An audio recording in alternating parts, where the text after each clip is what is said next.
गंगा सागर से कलश भरा गया, यह स्वरूप दिखाया। वक्ता और श्रोता के भेद बतलाए हैं। श्रोता को चाहिए कि 7 दिनों तक नियम पूर्वक जब श्रवण करेगा तो 7 दिनों में पहले दिन वो क्या करे, खौर कर्म कराए, फिर 7 दिनों तक वह जो है दाढ़ी बाल नहीं बनाएगा।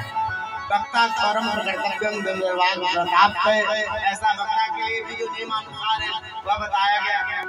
और कहा गया महाराज, यदि आपके संभव है तो प्रयास कीजिए कि नीचे बिछा करके नीचे में सोइए। प्रयास कीजिए कि थाली में मत खाइए, पत्ते में खाइए। इससे जो व्यवस्थापक है हमारे भाई जी, धीरे भाई जी, उनको भी सुविधा होगी। तो पत्ते में खाइए, गिलास में पानी पीजिए, बार बार मत खाइए, थोड़ा थोड़ा ऐसा करके।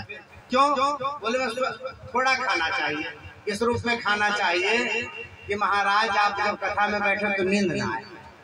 पहले वाले बात खाएं,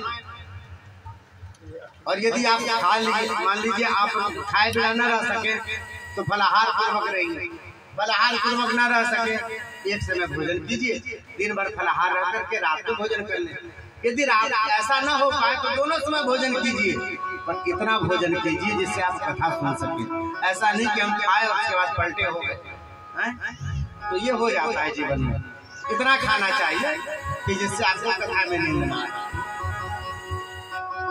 भूखा रहने का नियम विधान नहीं बतलाया, ऐसा कुछ भी करने का नियम विधान नहीं बतलाया जिसके कारण आपको क्रोध आए, शोक हो। ये दोनों बराबर है। प्रयास कीजिए 7 दिनों तक क्रोध न करें, बिल्कुल आपका नियम भंग हो जाता है, व्रत टूटता है। 7 दिनों तक प्रयास करना चाहिए कि महाराज ऐसे किसी व्यक्ति का दर्शन और स्पर्श न करे जो ब्राह्मण से देश करता, ब्रह्मज्ञ ऐसे से स्पर्श देश न करे, ऐसे व्यक्ति से बातचीत न करे जो संत और मंदिरों की अवहेलना करता, उनको बुरा कहता, नहीं करना चाहिए, दोष लगता है। उसकी तो बुद्धि है, बलिहारी अपने जीवन की उन्नति है, उसको जैसा अपना कर रहा है उसके अनुसार उसको भोगना है। पर यदि हम उसके साथ ऐसा बैठ के करेंगे तो हमको भी दोष लगेगा, ऐसा बतलाया है। यह सब करना चाहिए। प्रयास करना चाहिए कि मधु न खाएं, तेल कम खाइए। लोग पकौड़ी पकौड़ी बहुत खाने लग जाते हैं। मारवाड़ियों की कथा हो तो कहेंगे महाराज एकदम बिल्कुल आयली नहीं बनेगी, और महाराज पहले दिन से कढ़ाई चल जाएगी। यहाँ मना किया है, तिदलम मधु तैलम च तिदल। जो भी चीज तोड़ते हैं तो 2 दल बन जाता है। ऐसी चीजों को कम खाइए, प्रयास कीजिए कि न खाएं, क्योंकि गरिष्ठ होता है। जो भी आप तोड़ते हैं वो 2 दल बन जाता है, वह गरिष्ठ होता है। इसके कारण जो है उसको नहीं खाना चाहिए। यदि मिल भी रहा हो तो कम खाइए, जिसको पचाने में आपको सुविधा न हो। और मधु नहीं खाना चाहिए, गर्म होता है। ऐसी चीजें नहीं खानी चाहिए जो भगवान को भोग न लगा सके। 7 दिनों का ही तो नियम है, तो 7 दिनों तक इस नियम का पालन करना चाहिए। और इस नियम का यदि पालन करते हैं तो आपको कथा सुनने के संपूर्ण फल की प्राप्ति होगी। वक्ता श्रोता के लिए नियम बताया, श्रीमद् भागवत का पूजन विधि विधान से करने का बताया। यदि भगवान ने सामर्थ्य दिया हुआ है तो श्रीमद् भागवत को सोने के सिंहासन पर रख करके विष्णु स्वरूप ब्राह्मण को दान करना चाहिए। इससे वैकुंठ लोक की प्राप्ति का फल निश्चित हो जाता है। पर यदि भगवान ने सामर्थ्य नहीं दिया है तो छोटा से भी छोटा सोना लगा करके भागवत का दान करना चाहिए। भागवत 18,000 श्लोकों का जो यह ग्रंथ है, इसके दान की अमित महिमा है। इस तरह से नियम बताया। आपको हवन करने का यदि सामर्थ्य नहीं है तो आप गीता पाठ करा लीजिए। यदि आपका सामर्थ्य है तब आप हवन करा लीजिए।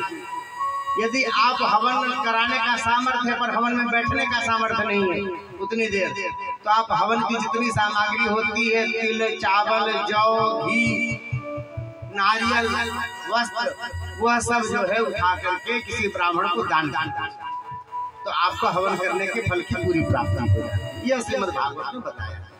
इस तरह से इसके नियम पूरे हुए। बोले भक्त वत्सल भगवान की जय। अब श्रीमद् भागवत में प्रवेश करते हैं, गीत सुन लिया जाए।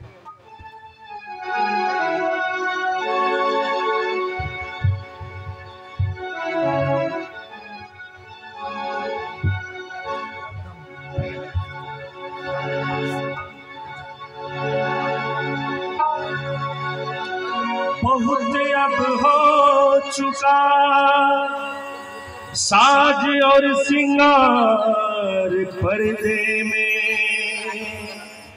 रहोगे कब तलक ऐसा मेरे सरकार पर्दे में। वो आज पर्दा हटा दो कन्हैया कुंवर, आज पर्दा हटा दो कन्हैया कुंवर। मैं तुम्हें देख लूं तुम मुझे देख लो, मैं तुम्हें देख लूं तुम मुझे देख लो। आज पर्दा हटा दो कन्हैया कुंवर, पर्दा हटा दो कन्हैया कुंवर, आज पर्दा हटा दो कन्हैया कुंवर, आज पर्दा हटा दो कन्हैया कुंवर। मैं तुम्हें देख लूं तुम मुझे देख लो, मैं तुम्हें देख लूं तुम मुझे देख लो। वो देखते देखते उम्र जाए गुजर, देखते देखते उम्र जाए गुजर, देखते देखते उम्र जाए गुजर। देखते देखते उम्र जाए गुजर। मैं तुम्हें देख लूं तुम मुझे देख लो, मैं तुम्हें देख लूं तुम मुझे देख लो। आज पर्दा हटा लो कन्हैया कुंवर, आज पर्दा हटा दो कन्हैया कुंवर।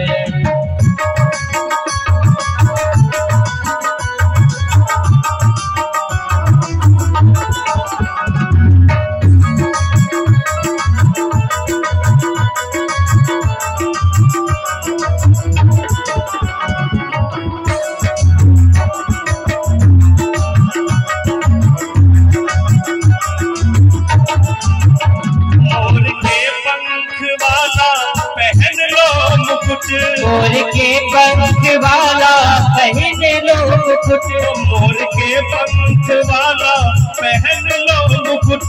मोर के पंख वाला पहन लो मुकुट। थाम लो हाथ में रस भरी बांसुरी, थाम लो हाथ में रस भरी बांसुरी, ओ थाम लो हाथ में रस भरी बांसुरी। थाम लो हाथ में रस भरी बांसुरी। हे मेरे बाके बिहारी, आज जलवा जलवा जलवा जलवा, आज जलवा दिखाते रहो रात भर, आज जलवा दिखाते रहो रात भर। मैं तुम्हें देख लूं तुम मुझे देख लो, मैं तुम्हें देख लूं तुम मुझे देख लो। देखते देखते उम्र जाए गुजर, देखते देखते उम्र जाए गुजर। मैं तुम्हें देख लूं तुम मुझे देख लो, मैं तुम्हें देख लूं तुम मुझे देख लो। आज पर्दा हटा दो कन्हैया कुंवर, आज पर्दा हटा दो कन्हैया कुंवर।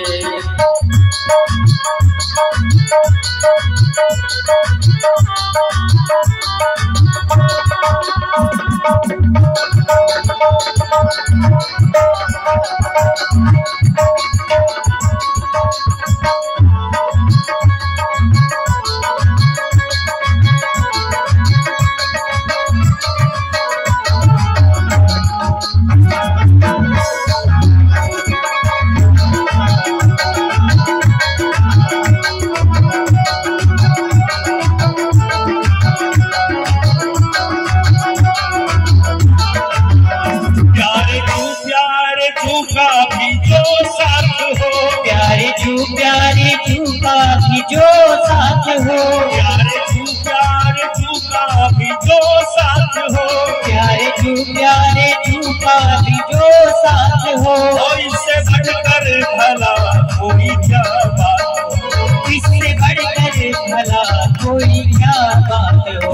धन्य हो जाओ धन्य हो जाओ जोड़ी युगल देख कर, धन्य हो जाओ जोड़ी युगल देख कर, धन्य हो जाओ जोड़ी जुगल देख कर, धन्य हो जाओ जोड़ी युगल देख कर, मैं तुम्हें देख लूं तुम मुझे देख लो, मैं तुम्हें देख लूं तुम मुझे देख लो, देखते देखते उम्र जाए गुजर, देखते उम्र जाए गुजर, मैं तुम्हें देख लूं तुम मुझे देख लो, मैं तुम्हें देख लूं तुम मुझे देख लो, आज पर्दा हटा दो कन्हैया कुंवर, आज पर्दा हटा दो कन्हैया कुंवर,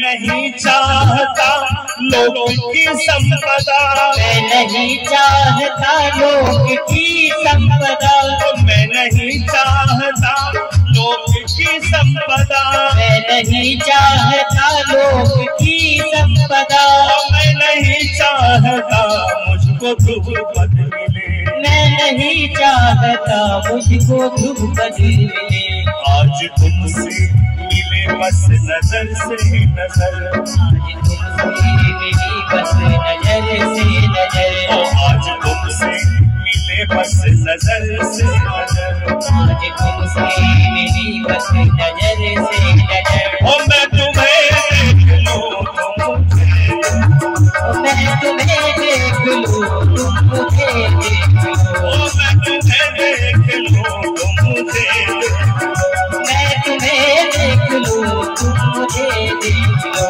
देखते उम्र जाए गुजर, देखते उम्र जाए गुजर, मैं तुम्हें देख लूं तुम मुझे देख लो, मैं तुम्हें देख लूं तुम मुझे देख लो, आज पर्दा हटा दो कन्हैया कुंवर, आज पर्दा हटा दो कन्हैया कुंवर, आज पर्दा हटा दो कन्हैया कुंवर, आज पर्दा हटा दो कन्हैया कुंवर, आज पर्दा हटा दो कन्हैया कुंवर, आज पर्दा हटा दो कन्हैया कुंवर, आज पर्दा हटा दो कन्हैया कुंवर, पर्दा हटा दो कन्हैया कुंवर।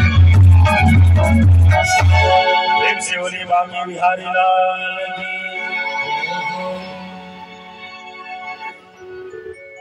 श्रीमद् भागवत के महात्म्य की कथा आपने श्रवण की। कैसा जो कोई पापी हो उसके जीवन में कैसी भी विसंगति हो, भगवान की यह दिव्य भागवत कथा उसके जीवन के पाप ताप को समाप्त करके उसको भगवत चरणारविंद प्राप्ति का हेतु बना देती है और वह वैकुंठ धाम को प्राप्त कर लेता है। श्रीमद् भागवत के प्रारंभ में मंगलाचरण है। जन्माद्य श्वेतमन्वयादि तर्कश्चार्थ से सुविज्ञ सुराट तेने ब्रह्मदायादि कोये मुह्यन्ति यत सूरयः तेजो वायुर्मदाम यथा विनिमयो तत्र सर्वो मृषा धाम्ना सदा निरस्तकुहकं सत्यं परं धीमहि धर्मः प्रोचित कैतवोत्र परमो निर्मत्सराणां शतां वेद्यं वास्तवमत्र वस्तुष्वदं तापत्रयोन्मूलनं श्रीमद्भागवते महामुनिकृते किं वा परैरीश्वरः सद्यो हृदयवरुध्यते कृतिभिः सुसुभिस्तक्षणात् निगमकल्पतरोर्गलितं फलं शङ्कादं सद्यवसंयुतं पिबत भागवतं वर्षमालयं मुहुरर्षिकाभिभावुकाः। श्रीमद् भागवत की जो दिव्य कथा है, मंगलाचरण में ब्रह्म परमात्मा का ध्यान किया गया है, जो परम सत्य है। तो सत्य स्वरूप परमात्मा को का हम सब ध्यान करते हैं। रहता क्या है वह? बोले महाराज जहाँ कपट का प्रवेश नहीं है।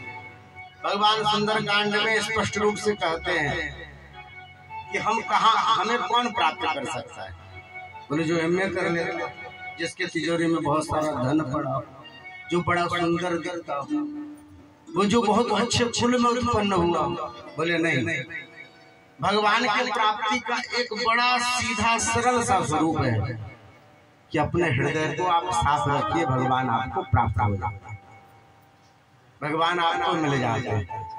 निर्मल मन जन सो मोहि पावा। निर्मल मन जन सो मोहि पावा। मोहि कपट छल छिद्र मोहि कपट छल छिद्र न भावा। मोहि कपट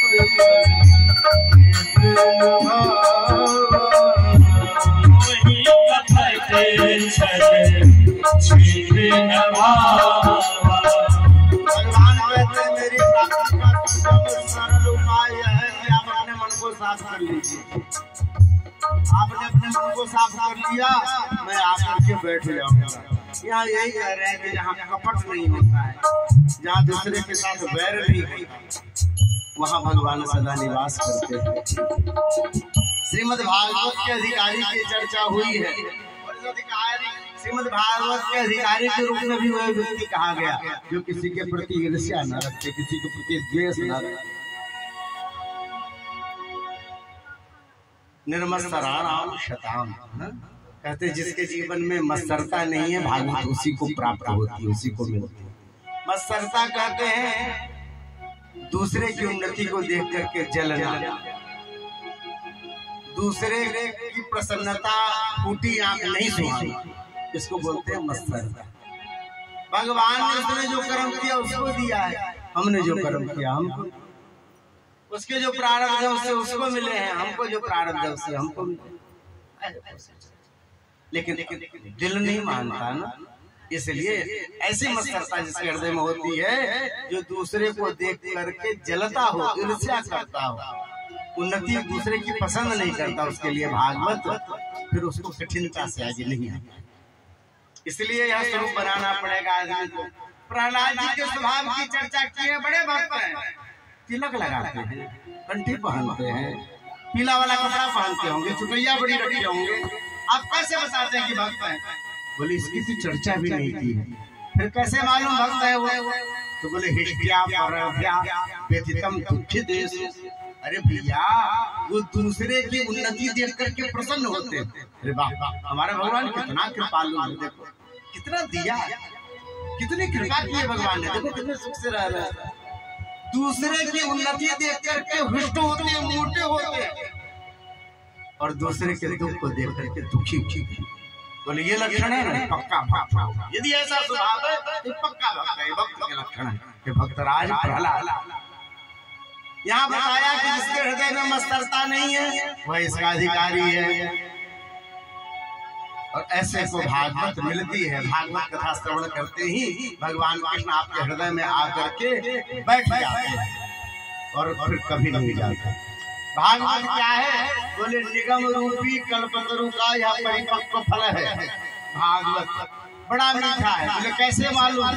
बोले सुग्गा फल को छूता है ना चोट से, वो पक्का मीठा होता है।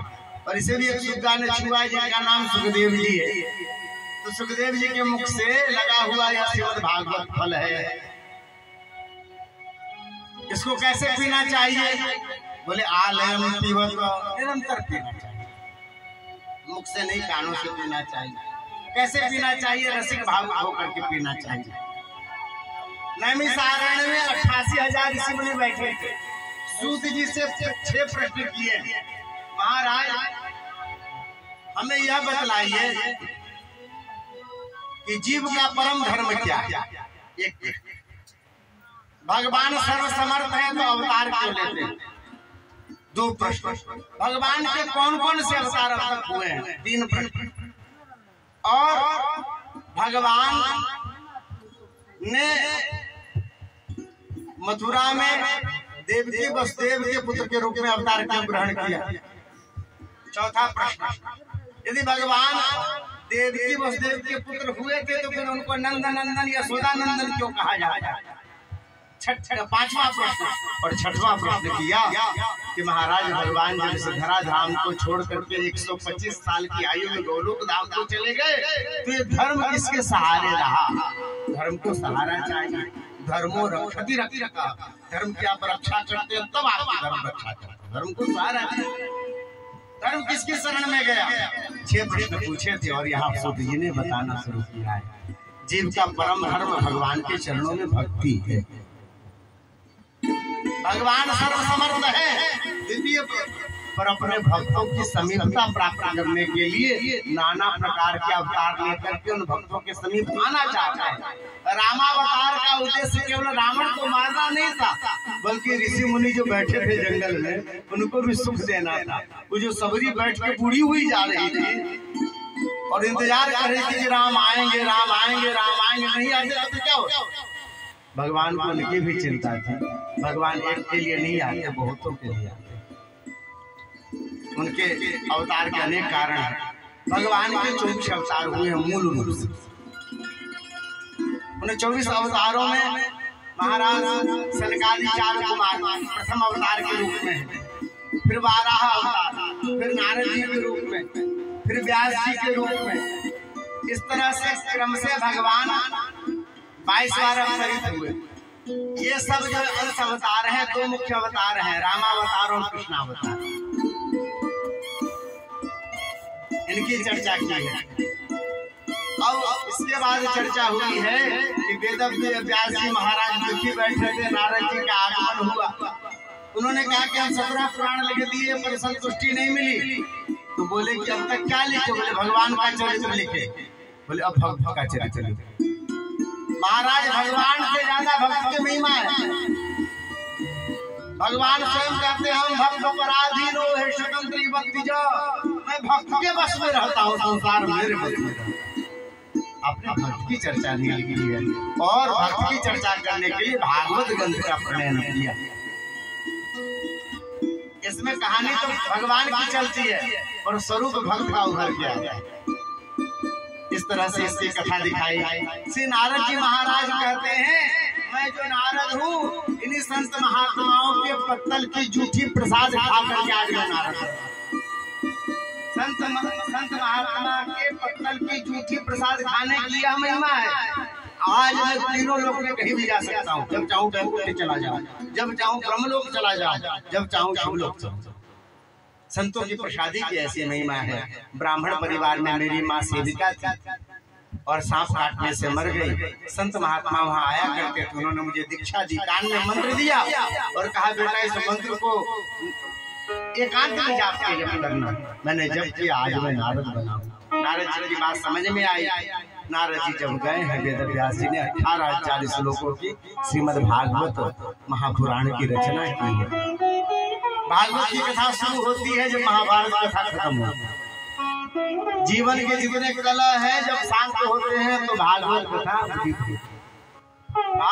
प्रकट हो रही है। कहने का मतलब कलयुग का प्रभाव कम हो रहा है, कलह कम हो रहा है।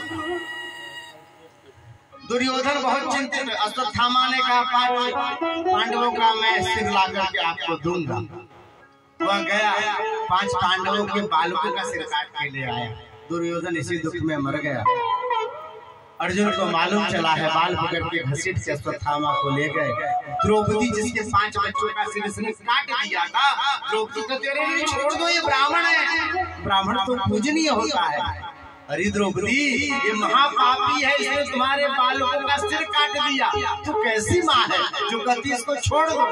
बोले मैं माँ हूँ इसलिए कह रही हूँ इसको छोड़ दो। क्यों? जैसे मैं दुखी हो रही हूँ मेरे बेटे के मरने पर, यदि आप इसको मार दोगे तो इसकी भी माँ दुखी होगी। इसकी माँ ने कौन सी गलती की? इसलिए इसकी माँ को दुखी न करो। मैं माँ हूँ तो माँ का दुख जानती हूँ। मेरे तो 5 पति जीवित है, मैं पतियों का मुंह देख करके जी लूंगी। पर अश्वत्थामा के तो पुत्र द्रोणाचार्य भी मर गए हैं। उनका भी महाराज महाभारत के युद्ध में वीर गति को प्राप्त होगा। अब तो अश्वत्थामा के अलावा उनका कोई आधार नहीं है। माथे की मणि छीन ली, धक्के मार के बाहर निकाल दिया। 5 ब्रह्मबाण उसने छोड़े हैं। एक परीक्षित के गर्भ की तरफ बढ़ा, उत्तरा के गर्भ की तरफ बढ़ा। परीक्षित जी गर्भ में थे। भगवान ने वहां जाकर के परीक्षित जी की रक्षा की। उत्तरा ने आकर के भगवान के चरण पकड़े थे। 5 पांडवों की रक्षा की। कुंती ने बड़ी सुंदर स्तुति की है, हे प्रभु हम जब भी दुख में संसार में पड़े हमको कोई बचाने नहीं आया, क्यों दौड़ दौड़। इसलिए हमको लगता है कि दुख ही जीवन भर का साथी है, सुख तो कभी कभी आता है। उन दुख का क्षण हमें बार बार याद आता है। जब भी हम दुख में फंसे तो तुम हमें बचाने के लिए आए। प्रभु जीवन में हमें कुछ देना हो तो कृपा करके दुख ही देना, और ऐसे दुख देना जो तुम्हारे अलावा कोई हमें बचा ना पाए। इसी बहाने कम से कम तुम्हारे दर्शन तो होंगे। हजारों हजार वर्ष तक लोग तपस्या करते हैं, संत महात्मा, तब तुम्हारे दर्शन नहीं होते। पर जब हम दुख में पड़ते हैं तो तुम दौड़ करके आते हो। द्रौपदी का जब साड़ी खींचा जाता है तो तुम वस्त्र के रूप में आते हो। दुर्वासा ऋषि जब आ गए चेलों के साथ और कहे हम भोजन करेंगे, तब पांडवों को शाप से बचाने के लिए अक्षय पात्र का पत्ता खाने के लिए तुम आते हो। महाभारत युद्ध छोड़ करके भागते हुए अर्जुन को गीता उपदेश करने के लिए आप आते हो। प्रभु जब हम दुख में पड़े, हमें कोई बचाने वाला नहीं था, लाखा में जलने वाले थे, तब आप वहां आकर के आपने बचाया। हमें लग रहा है जब हम सुखी हो जाते हैं तो शायद आप हमें भूल जाते होंगे। इसलिए हम दुख बना के रखना कि आप दौड़ दौड़ करके आते रहो और हम आपका दर्शन करते रहे। बीच रणभूमि में पड़े भीष्म पितामह के पास गए हैं कन्हैया सबको लेकर के। भीष्म पितामह ने प्रार्थना करी है और अपने प्राण को भगवान के चरणों में समर्पित कर दिया। लौट करके आए, युधिष्ठिर को राजगादी पर बैठा करके राज तिलक किया। अर्जुन के साथ द्वारिका लौट करके गए। कुछ दिन बाद विदुर जी आए, धृतराष्ट्र और गांधारी को मना करके ले गए। बुढ़ापे में भी ज्यादा सुख नहीं खोजना चाहिए। बुढ़ापे का सुख व्यक्ति को नरक यात्रा भुलवाता है। इसलिए प्रयास कीजिए कि आपको जुटाने का बहुत खोजा है। ये भी रहे, ये भी रहे, ये भी रहे, ये भी होना चाहिए। फ्रिज बच्चे का मन है, वॉशिंग मशीन बच्चे का मन है, एसी लगवा देते हैं, 4 चक्का खड़ी होनी चाहिए, कर लिया ना। अब छोड़ने का सुख करो, ये भी बच्चों को दो, ये भी दो, ये भी दो, रखो। हमें नहीं चाहिए, हमें एक चटाई चाहिए, हमें मौका दो, हम बैठ करके नाम जब करें, बीच में टोको मत। हम भगवान का भजन करना चाहते हैं, ये भी मौका खोजना चाहिए। कभी कभी लगता रहता है कि युवाओं को ज्यादा समझाने की जरूरत नहीं है, वो तो बेचारे मर मर के सुबह से शाम तक कमा रहे हैं। यहाँ नहीं कमाते बंदा तो जाके दुबई में कोतर में जाके मर मर के कमाते। कभी कभी लगता है कि बूढ़ों को समझाने की जरूरत है। जवान वाला अपना काम कर रहा है, बच्चे भी अपना काम कर रहे हैं, खेल रहे हैं, कूद रहे हैं, पढ़ रहे हैं। आप भजन नहीं कर रहे हो तो करना चाहिए, राम भजिए, नहीं तुम्हारा जीवन का ठिकाना नहीं। ये शुद्ध बात है, ये भागवत कहती है।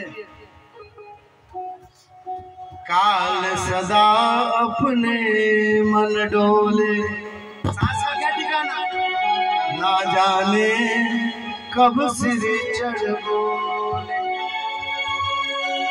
हरि का नाम जपो निशिवासर, हरि का नाम जपो निशिवासर। अजीस में बरस महीना क्या, हरि नाम नहीं तो जीना, हरि नाम नहीं तो जीना, हरि नाम नहीं तो जीना, हरि नाम नहीं तो जीना।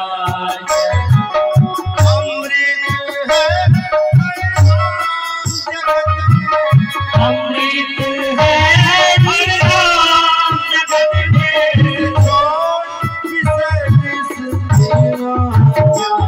हरि नाम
पूरे जीवन में इन सुखों से विश्रांति नहीं हुई, मन नहीं हटा, बुढ़ापे में कहाँ से हटेगा? इसको छोड़ना पड़ेगा।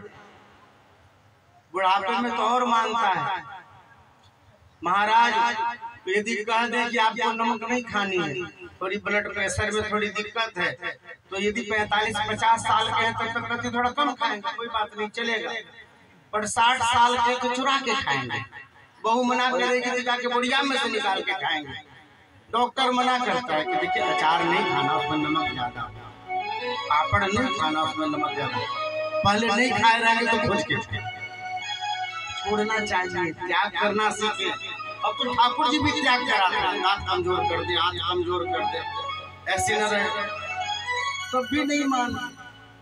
इसलिए सुधरने की जरूरत है। विदुर जी कह रहे हैं महाराज गांधारी धृतराष्ट्र आपको समझने की जरूरत है। शरीर के सुख के साधन भोग लिए, छोड़ो बच्चों के लिए। अब आपको भजन कीजिए, अब आप भजन कीजिए, त्याग का। भोजन में कहें कि हम एक ही अन्न खाएंगे, 2 ही अन्न खाएंगे, कम खाएंगे, 2 ही बार खाएंगे। त्याग का स्वरूप यह होता, त्याग का स्वरूप थोड़ी होता सोने का सिंहासन बना करके पंडित जी को दान कर दो। भगवान ने सामर्थ्य दिया है तो कीजिए, और मूल त्याग वही होती है जिससे आपके शरीर को तपस्या, आपके शरीर की तपस्या। धन का दान क्यों बताया जाता है? बोले महाराज देते में बड़ा कलेजा हिलता है, पूछिए, बड़ी दिक्कत होती है देने में। अपने लिए आप यदि 7.5 लाख की कोई सामग्री खरीद ले, पता नहीं चलेगा, पर आप 7,500 दान करके आइए, फिर देखिए आपकी क्या हालत। हिम्मत नहीं पड़ती महाराज, स्वरूप नहीं बनता व्यक्ति का, परेशान रहता, सोचता कैसे निकल गया, कहाँ डाल दिया। ये जो शुद्ध गया था, जो धन गया था कर्म में, जल्दी निकलता नहीं रहता। समझाया, विदुर जी लेकर के गए उनको घर में। पांडवों को ज्ञात हुआ भगवान कृष्ण चले गए, उन लोगों ने हिमालय जाकर के लीला समाप्त की। परीक्षित राजा बने, धर्म की संस्थापना होगी, कलयुग चाहता के भी नहीं आ पाया। एक बार जा रहे थे, रथ से एक अद्भुत दृश्य देखा। एक काला वर्ण का आदमी गाय और एक पैर वाले बैल को मार रहा है, म्यान से तलवार निकाल ली। अरे कौन पापी है, मेरे राज्य में धर्म के शासन में गाय को मारता है? गाय में 33 करोड़ देवी देवताओं का वास, कौन हो तुम? मैं तुम्हारा सिर काट दूंगा। कलयुग भाग करके आया, चरणों में गिर पड़ा, प्रभु मैं आपकी शरण में हूँ, मुझे मत मारो। कौन हो तुम, परिचय दो। मैं कलयुग मारा, कलयुग जिसके आने से पापाचरण बढ़ता है, दूर हो जाओ मेरे राज्य से। अरे कहाँ जाए महाराज, चारों तरफ तो आप ही का राज्य है, हम आपके राज्य से बाहर नहीं जा सकते। और सुनो महाराज, कलयुग आ चुका है, द्वापर पूरा हो गया है, पर आपका ऐसा शासन है कि पाप बढ़ ही नहीं रहा। माता पिता के अनुसार बालक चलते हैं तो कलह नहीं होता। कलह तभी होता है जब हम अपने मन का कुछ करते हैं, क्योंकि हमारी जितनी बुद्धि रहेगी वही करेंगे तो कलह होगा। बूढ़ों के हिसाब से घर चलता है, वहाँ आप देखिएगा 3री 4थी पुस्त तक चल जाता है। लोगों के दिमाग में ही नहीं बात की हमारे अनुसार होगा। ये कैसे बना, हमको नहीं मालूम, बाबूजी बनवाया भूल जाने। वो ठीक समझे तो उन्होंने किया, तो वहाँ ठीक रहता है, तो वहाँ बुद्धि नहीं लगती। और जहाँ अपनी बुद्धि नहीं लगाते तो वहाँ शांति रहती है। ये जो ऊपर का ट्रांसफार्मर है ना, यही गर्म होता है बार बार, इसी को संभाल के रखना चाहिए व्यक्ति को। कलयुग कहता है 4 स्थान आप हमको दो, हम रह लेंगे। 4 स्थान दिया, यूतः पानास्त्य सोना मित्रा धर्मस् चतुर्विधा, जहाँ जुआ खेला जाता है, जहाँ पर सुरापान किया जाता है, जहाँ पर हिंसा होती है और जहाँ पर वेश्याएं रहती है। ऐसे 4 स्थान दे दिया महाराज। द्यूत से लोभ हो गया, पान से मद आ गया, और उसके बाद कहते हैं जहाँ पर गलत स्त्रियां रहती हैं उससे काम आ गया, और जहाँ हिंसा होती है वहां से क्रूरता आ गई। इन 4 स्थानों पर कहेंगे कलयुग का वास है। 4 स्थानों से बच गए तो कलयुग नहीं मिलेगा। फिर से मांगा उसने 5वां स्थान, तो कहा कि गलत तरीके से कमाए हुए धन में कलयुग, जहाँ यहाँ आएगा वहाँ कलह बढ़ेगी। कभी कभी जब हम ज्यादा चिंतित हो जाए तो विचार करते रहते हैं ये कहाँ से आया, ये धन कहाँ से आया जिसका चावल खरीद के खाए तो बुद्धि बिगड़ी है। ऐसा होता है जीवन में। पहले गलत तरीके से पैसे जब आते थे घर में तो बड़े बूढ़े रहते थे, कहते भैया ये पैसा को बाहर रखो, कहीं मंदिर में दे देंगे, कुछ कर देंगे, किसी गरीब का झोपड़ी बनवा देंगे, घर में मतलब बच्चों की बुद्धि बिगड़ जाए, हमारा भरा पूरा परिवार है। आजकल तो दुनिया बदल गई। आजकल तो शादी ब्याह करने के लिए लड़के खोजने जाते हैं तो लड़के का बाप बड़े भाव से बताता है कि तनख्वाह तो 42,000 रुपया है, पर ऊपर से 2 लाख कमाता है। ऐसे व्यक्ति को बढ़िया पैसा गिन के पैसा शादी भी होती है, पर मूल स्वरूप यही है, ऐसे घर में सुख नहीं रहते। इसलिए प्रयास करना चाहिए कि धन सही तरीके से आए। और यदि मान लीजिए आपका प्रयास से नहीं बन पा रहा है तो कम से कम अपने घर में जो अन्न है, जल है, भोजन है, आपकी जो व्यवस्था है उसको शुद्ध धन से करें। इससे बच्चों की बुद्धि बनी रहेगी, आपके घर में कलह नहीं। यह कलयुग का सामान्य स्वरूप है। परीक्षित लौट करके गए, दूसरे दिन प्रातः काल स्नान करके तैयार हुए। जरासंध जिसने प्रजा को दुख देख करके टैक्स वसूल करके मुकुट बनवाया, वह मुकुट पड़ा हुआ है राजकोष में। नौकर गया है, वह मुकुट देखा, सुंदर लिया करके राजा के पास रख दिया। राजा उसको पहन लिए। माथे में मृगया करने का ख्याल आया। जो सुबह प्रतिदिन भगवान का पूजन करते थे आसन में बैठ करके, सुबह शिकार खेलने के लिए निकल पड़े। शिकार तो कर नहीं पाए, प्यास लग गई। महात्मा का एक आश्रम देखा, अंदर जाकर के चिल्लाने लग गए, मुझे प्यास लगी है, मुझे प्यास लगी है, कोई पानी पिलाओ। समीक ऋषि का आश्रम, समीक ऋषि भगवान का ध्यान कर रहे थे। उनको सुनाई नहीं दिया, भगवान के ध्यान में इतने तल्लीन थे। संत पे अविश्वास हुआ। जीवन में कष्ट आने होते हैं, उसकी पहली घंटी है कि संत महात्मा बड़े बूढ़ों पे आपको अविश्वास होने लगता है। आप समझो घंटी बजने लगे, जीवन में दिक्कत आने लगी। अविश्वास किया, उनके गले में मरा हुआ सांप डाल दिया। समीक ऋषि नहीं उठे। राजा रथ पे बैठ करके वापस हो गए। ऋषि के पुत्र को लोगों ने सूचना दी जाकर के, जो स्नान कर रहे थे कौशिकी नदी में, वो किसी उस जल को स्पर्श करके आप जाते हैं, कौशिकी नदी आपको ऊपर मिलती है जब काठमांडू जाते हैं। उन्होंने उसका स्पर्श किया और जल को हाथ में लेकर के शाप दिया है कि जिसने मेरे पिताजी के गले में शाप डाला मरा हुआ, उसी सांप के काटने से आज के 7वें दिन उसकी मृत्यु हो जाएगी। जिसने मर्यादा को उल्लंघन किया, बड़े बूढ़े ब्राह्मण संत महात्मा, तो आपको कैसे उनका आदर करना चाहिए, ये मर्यादा। उसने मर्यादा का उल्लंघन किया, वह 7वें दिन मर जाएगा सांप के काटने से। इधर राजा जब लौट करके आए, मुकुट उतारी, ध्यान आया, अरे राम राम, मैं इतने उच्च कुल का, मेरे परिवार में संत महात्मा की पूजा की जाती थी, ब्राह्मणों की पूजा की जाती थी, और मैंने संत का अपमान किया, उसके गले में मरा हुआ सांप डाला। भगवान के ठाकुर बारी में गए, सर पटक के रोने लग गए। राजा अहो मया नीच मनाज्य वक्तम निरागसी ब्रह्मणि गूढ़ तेजसी, अरे मैं सार्वभौम का राजा हूँ, छत्र राजा, और मैंने अनाड़ी की तरह काम किया, संत का अपमान किया, ब्राह्मण का अपमान किया, उस ऋषि का अपमान किया, मुझे दंड मिलना चाहिए। मैं क्षमा नहीं मांग रहा हूँ, मुझे दंड मिलना चाहिए प्रभु, ऐसा कह ही रहे थे। इधर सिंह जी जब लौट के पिताजी के पास गए, पिताजी को बात बताई कि मैंने शाप दे दिया उसे, जिसने आपके गले में सांप डाली थी। पिताजी ने उसकी बड़ी बड़ी सुना। हाँ बेटा, यदि ब्राह्मण और ब्राह्मण के कारण आपके मंत्र में शक्ति है तो उसको संभालना सीखिए। शक्ति होना बड़ी बात नहीं है, उसको संभालना। आप ब्राह्मण हो तो आपको क्रोध में विजय प्राप्त करना चाहिए। किसी ने थोड़ा सा सुई लगा दिया, गाली दी, किसी ने सुई लगा दिया, शाप दे दिया, इससे आपका वाणिज्य होता है। और आपने किसी को शाप दिया है, वो चला जाएगा तो धर्म की सत्ता समाप्त हो जाएगी, अधर्म आ जाएगा, कलयुग आ जाएगा। आपने पाप किया है, अब तो रोने लगे। सिंह जी, पिताजी गलती हो गई हमसे, अब क्या करें? बोले पहले उसको खबर करो जिसको 7 दिन में मरना। ब्राह्मण भेजा है, उसने जाकर के कहा राजा से, राजा आपको दुख होगा, समीक ऋषि के पुत्र ने आपको शाप दे दिया है, आज के 7वें दिन तक छक्के काटने से आपकी मृत्यु हो जाएगी। और महाराजा से ब्राह्मण ने कहा, डरते डरते कहीं राजा गुस्सा न जाए, पर यहाँ तो ब्राह्मण घबरा गया। क्यों? राजा प्रसन्न हो गए, आपके आंसू पूछ लिए, अपने गले से हाथ उठा करके सेवकों को दिया, जैसे प्रसन्नता में देते हैं।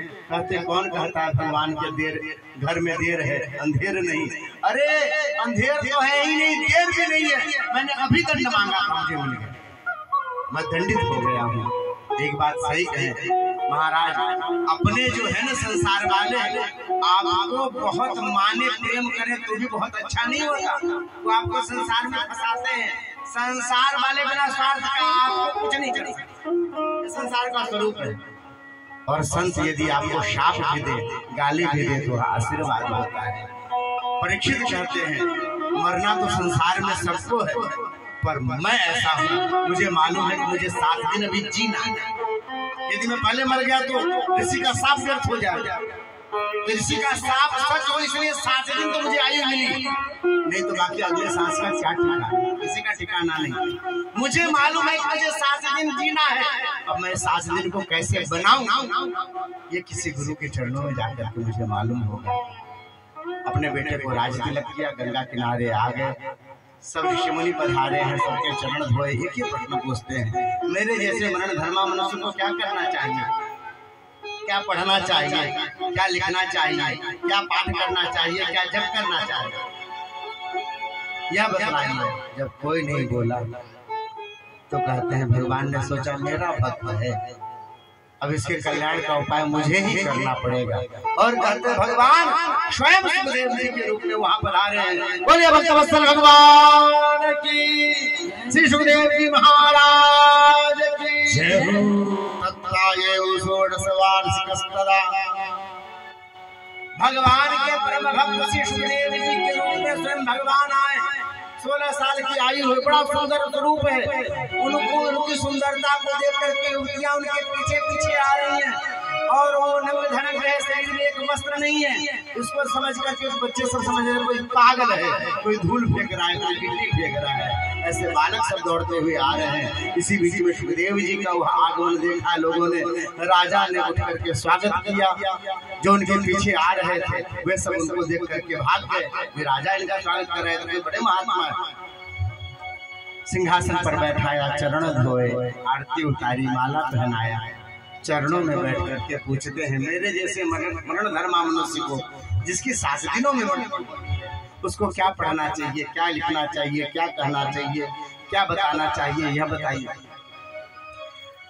बहुत सुंदर कहते हैं सुखदेव जी महाराज, ये देखो राजा, संसार में करने के लिए बहुत कुछ है पर सब नहीं कर सकते। जब का अभ्यास आपको न हो और आपको कहें 1 लाख लिख जब करो, एक माला बड़ी मुश्किल से दूंगी, अभ्यास है। आपको कहें ध्यान करना है, ध्यान का अभ्यास नहीं तो 5 मिनट की पालथी नहीं लग पाती, फिर कैसे भगवान मिलेंगे। उन्होंने सरल 3 उपाय बताए, श्रोतव्य, कीर्तितव्य, स्मर्तव्य, चिदाभयम। भगवान के नाम को सुनने का अभ्यास कीजिए, कथा को सुनने का अभ्यास कीजिए, बारंबार अभ्यास कीजिए। कानों को बार बार भगवान की कथा, भगवान का नाम सुनाइए, और जीव से बार बार भगवान का नाम लीजिए। सीताराम, राम राम, राधे राधे, जो भी आप इष्ट देव हो उनका नाम लेने का अभ्यास कीजिए, और निरंतर भगवान के दिव्य चरित्रों का स्मरण करें। ये खटिया पे पड़ा हुआ बूढ़ा भी कर सकते, ये सब कोई कर सकते हैं। सरल उपाय बताया, श्रोतव्य, कीर्तितव्य, स्मर्तव्य, चिदाभयम। 2 मुक्ति के उपाय बताए, क्रम मुक्ति, सद्यो मुक्ति। या तो सब में भगवान को देखो, या अपने हृदय में भगवान को देखो। तो बोले सब में नहीं देख सकते तो हृदय में देखो। आपके हृदय में बैठ रहे, आंख बंद करके भगवान का एक स्वरूप सामने रख लीजिए, और उसको देख देख के फिर हृदय में उतारिए, फिर देखिए, फिर हृदय में उतारिए। ऐसा हाथ, ऐसा पैर, ऐसा मुकुट, ऐसे चक्र, ऐसे कमल, ये सब हृदय में उतार करके बार बार करते करते धीरे धीरे हृदय में दिखने लग जाएंगे, और उन्हीं का ध्यान करते हुए भगवान का जप करना चाहिए। और कहते हैं जिसका आप ध्यान करते हैं उसको आप प्राप्त। दिव्य मंगलाचरण किया सुखदेव जी ने, ब्रह्मा जी नारद जी की वार्तालाप सुनाई, बड़ी सुंदर। 4 श्लोकों का भागवत है जो भगवान विष्णु ने ब्रह्मा जी को सुनाया था। वह 4 श्लोकी भागवत का यहाँ उपदेश सुनाया। 10 लक्षण हैं पुराणों के भागवत के अंतर्गत, जिसके अंतर्गत भागवत आता है, और उस 10 लक्षण की चर्चा 10वें अध्याय में हुई, द्वितीय स्कंध के। अत्र सर्गो विसर्गश्च स्थानम पोषणमुदयः मनमन्त्रेशानुकथा निरोधो मुक्तिराश्रय। तृतीय स्कंध के प्रारंभ में बड़ी सुंदर कथा आती है। उद्धव जी की विदुर जी से भेंट, दोनों में भगवान की दिव्य चर्चा हुई, पर उद्धव जी बड़े रो रहे थे। उन्होंने उनको मैत्रेय जी के पास भेजा। मैत्रेय जी के पास गए हैं और विदुर जी ने प्रश्न किया कि संसार में हम जो भी कर्म करते हैं, कुछ भी करें, वह सब सुख के लिए करते हैं। सुखाय कर्माणि करोति लोको नतै सुखम वान्य दुपार मम्बा, पर उससे मिलता दुखी है। इसका कारण क्या है? इसका कारण बताने के लिए उन्होंने सृष्टि की संरचना बताई। भैया ये जो मानव का शरीर है ना, ये मानव के शरीर का यही जो है गुण धर्म है। जैसे जल का वो होता है ना, गुण धर्म होता है, वही चीज जो है मानव शरीर का गुण धर्म ही है। दुखे जो सुख मानी ना, ये जो मानव शरीर जब बनाया ब्रह्मा जी ने, इसका यही बनाया, जिसको मिलकर के दुख होगा ना, व्यक्ति उसी के लिए परेशान है। चाहे कहीं हमको मिल जाए, और जब मिल जाए तो हमारा सब कुछ है पर सुख नहीं है। अरे काहे खोज रहे हो, काहे परेशान है? ये संसार का स्वरूप है। बेटा में, बेटी में, परिवार में, धन में, संसार में जरूरी है।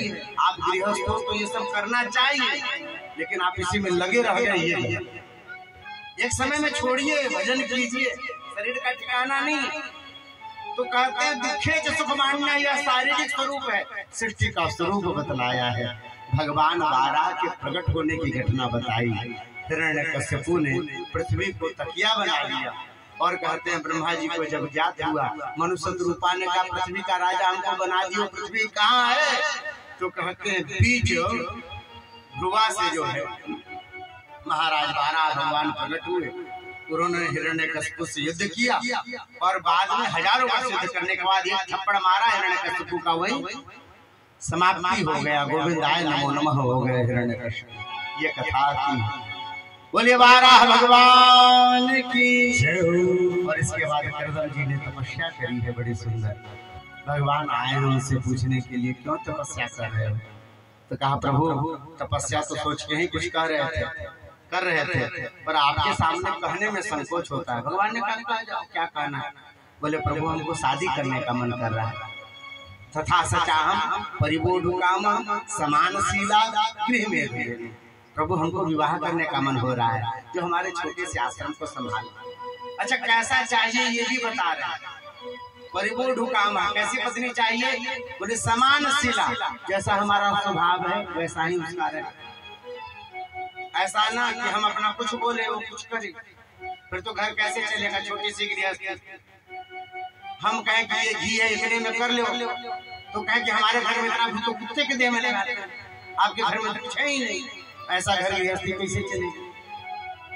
तो हमारा समानशीला गृह में ऐसी आए जो हमारे घर की उन्नति हो। और जब ऐसी यदि आएगी जो अपने पति की स्थिति को समझती है, पक्का मानिए वो घर बढ़ेगा, वहाँ धन बढ़ेगा। गृह मेद वृद्धि क्या ऐसा लाभ भगवान ने कहा व्यवस्था करते हैं। कभी कभी भगवान भी अगुआ बनते हैं। जाकर के मनुष्य रूपा को कहा कितने बाल बच्चे हैं? बोले 5 है महाराज, 2 बेटा 3 बेटी। प्रियव्रत और उत्तानपाद 2 बेटा, आपूति देवभूति प्रसूति 3 बेटी। बोले सुनो देवभूति तुम्हारी बेटियां है ना, उसका भगवान में बड़ा मन रहता है, उसका ब्याह एकदम ऋषि से कर दे महाराज।